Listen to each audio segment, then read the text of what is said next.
The RBC Youth Health Innovation Challenge is coming up for youth age 16 to 25. Now, this is a real opportunity to have your voice heard when it comes to mental health care in our province. Now, we're looking for ideas and pitches, anything that will help break down the barriers that you think, and we're talking about you particularly, you think young people experience every day that prevent them from getting effective mental health care. Now, we've been getting questions from prospective participants on examples of the types of ideas that we would be looking for and what NS Health has worked to develop in the past. And so, kind of to answer that, I'm joined by Joel Muise, originally from my hometown of Yarmouth, Nova Scotia. Now, Joel started at Volta, an incubator hub out of Halifax, where he grew Tranquility, a mental health app, and he then sold the company to Green Shield. Joel, thank you very much for talking to me today. No problem. Thanks so much. Tell us a little bit about what led to the creation of Tranquility. Okay, yeah. I think the beginning of that journey was me actually writing a blog post and posting it on Facebook in, I believe, 2015 or 2016 about my own mental health journey. It was about what I struggled with, especially coming from a small community, but then how the public mental health system was not able to help me and that I had to find something outside of that. And that blog went viral completely by accident. And after that, I just heard a lot of me too, me too, me too. Like, I'm also experiencing this. I'm also frustrated with not being able to access the right resources. So I kind of felt like people were looking at me after that to do something about it. And I did have an idea. So I had used something based out of Silicon Valley that was a little bit different, and it was only specifically for social anxiety, but I wanted to build something for anxiety, depression, and beyond. And there was a few different ways where I thought it could be done better. And I just kind of started talking about it, and one thing led to another, and next thing I knew, I was the founder of a startup that was doing this work. So that's kind of how it all happened.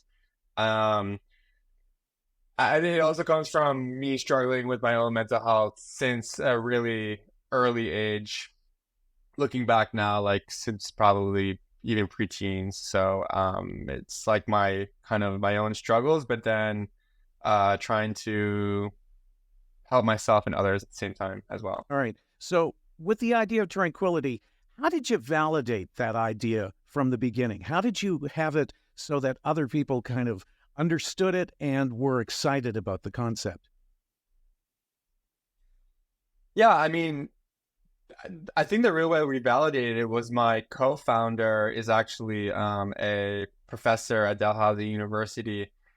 And I was someone who I like to follow the science. So we ran a legit study where all I did was I put up posters all around all around Halifax saying like struggling with anxiety, question mark. We're running a study. It's for free. Like, take this little tag and sign up on our website if you want to see if you're eligible. I think 120 people kind of took those things and signed up. And we ran a very small study, and we wanted to test what's going to work better: self-directed, coach-assisted, or groups. And we kind of got 9 people in each group, and we ran all, I guess, 27 of those people through our program.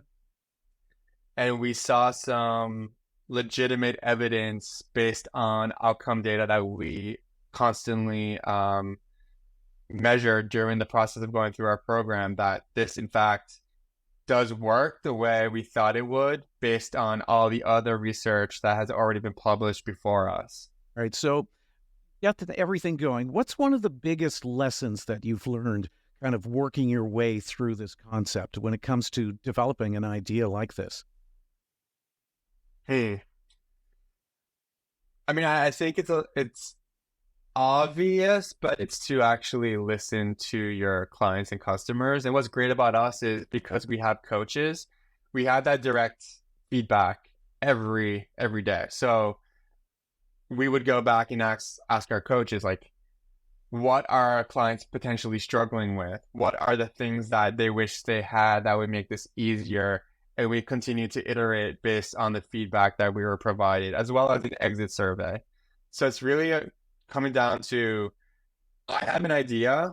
Um, this is how I would do it. This is how I would use it, but I'm not everyone. So the question is, are more people like me or are more people different than me? And then starting off with what I think is true, and then changing and making upgrades to the solution based on feedback of a larger amount of people going through the program. All right. How did Nova Scotia Health get involved? How did you get involved with them and make it available? Because right now it's available to all Nova Scotians at no cost. That's correct. No cost for the end client is paid by the government of Nova Scotia, and that's a very difficult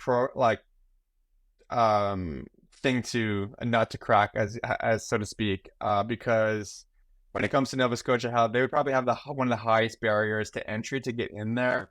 You need to have your software be privacy and security ready for a large organization like that.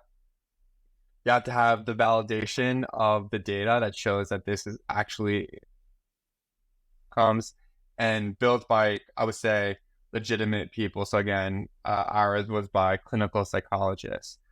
We started by just reaching out to different stakeholders that we thought would be interested. So, like, honestly, the first thing I did was I wrote the premier at the time a letter, said, I know one of your biggest challenges is mental health. I think I have a solution. Like, I would love to talk.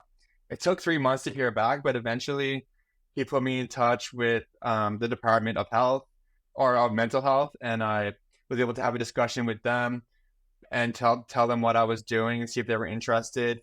And they were, but like, it's one of those things where they're interested, but when it comes to some of the government, there's a procurement process. And so even though you might have two people who are in charge who might want to say, yes, let's try this, there's rules around competition. So after speaking to them for, honestly, probably 2 or 3 years, we learned more and more about what we thought they were going to want when they were going to go to the public. So we continued to work on making sure that we were ready. So like I said, we hired an outside firm to come in and do a privacy impact assessment for us to make sure that all of our technology and everything that we're hosting is by the law and ready and would be approved by Nova Scotia Health or a government entity and all that kind of thing. And then when it came time for the RFP to come out, I feel like we were ready. We had the best chance to win that RFP, and we put a lot of time into writing the proposal, and then put a lot of time into prepping the demo, which would be for the finalist part of it. And gladly, we won that contract, and it's been over 2 years now. There's been over 3,200 Nova Scotians who have signed up for the program, and the outcome data is as expected. So it's been a huge success for me, for my company, for Green Shield, and for the province. It has to be a great feeling to know that you contributed in that way. That's huge. Yeah, the best part of my job is hearing testimonials of the clients and basically hearing that we've kind of changed our lives. It's like, it makes everything worth it, because it was an extremely difficult journey and there's a lot of frustration on a daily basis, but to hear that you've made that impact is the thing that kind of helps us get up every morning and keep doing it. Now, what we're doing, the RBC Health Innovation Challenge, is all based on mental health care and what kind of solutions youth can come up with age 16 to 25. So tell me, can you recommend to any of these youth how to develop or how to deliver a quality pitch? How do you do that in a very short period of time? How do you make that work?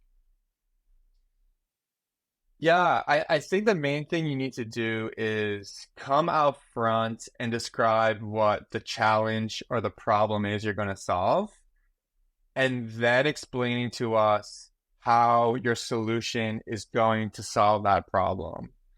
Um, and so there's a lot of different challenges within the mental health system at the moment. There's access, there's wait times, there's getting the proper protocol to the proper person. Um, and then there's also other things. It's kind of like, do you want to look at prevention versus helping people who are already sick? Um, and it's really about making sure that when I do a pitch, and I've won several pitch competitions, that's actually how I funded the company at the beginning, was a lot of pitch competition money. And it's about practice, practice, practice. So if you only have 3 minutes and you want to make sure you hit all these 10 points, you have to find a way to be very succinct with it, and like have it almost memorized perfectly so that you're not wasting any time saying something that's 3 sentences that could have been one. And I think it's always good to just show your personality, explain why this problem is personal to yourself. It always gives an extra emotional feeling to the pitch that resonates usually with the judges and the audience. Joel, thank you so much for the time that you've taken to talk to us today. And best of luck as Tranquility continues to grow. And we'll talk soon, hopefully. Excellent. Thank you so much. My pleasure. Good luck, everybody.